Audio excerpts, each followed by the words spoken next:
अरे वा कसली गोड दिसतंय दोघं पण छान दिसतंय. दिव्या तयारी करायला घे. दे.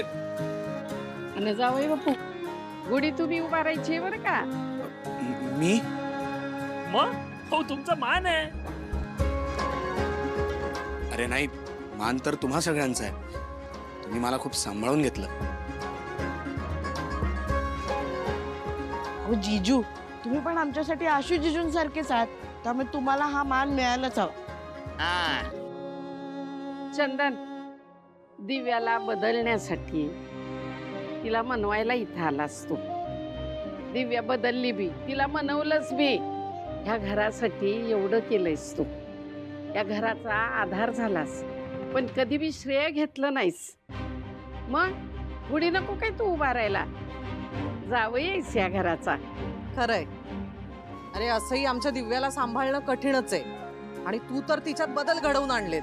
आई, ते तर माझं कर्तव्य होतं. मी शेवटी तुम्ही सगळेच माझं कुटुंब आहात ना. अगं आजी, शिवा नसताना चंदने गॅरेज भारी सांभाळले. एक नंबर. तवा चंदन गुढी उभारायची हा?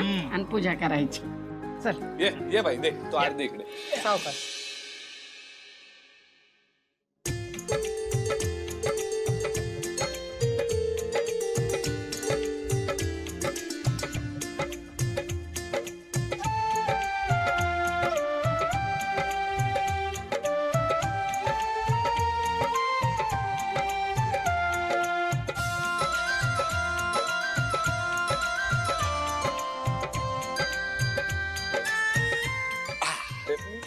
चल आता दिव्या तुला सवताला हळद कुकू लावून घे बरं.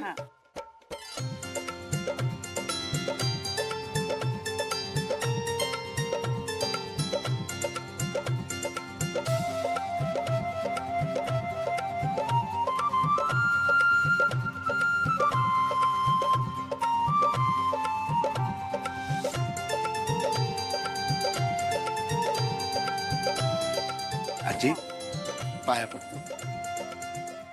यशस्वी व्हा आणि आनंदात राहा. सुखाने संसार करा. चला झाली ना पूजा. हो. आता परसाद ठेव की तिथं. हा. हा हा दिव्या, आता प्रसाद वाट, आपल्याला शिवानीकडे जायचंय ना. होय. आई, शिवाकडे जायची इच्छा नाही अगं माझी. का? असं काय करतेस दिव्या? त्यांनी बोलवलंय ना आपल्याला, मग आपण जायला पाहिजे.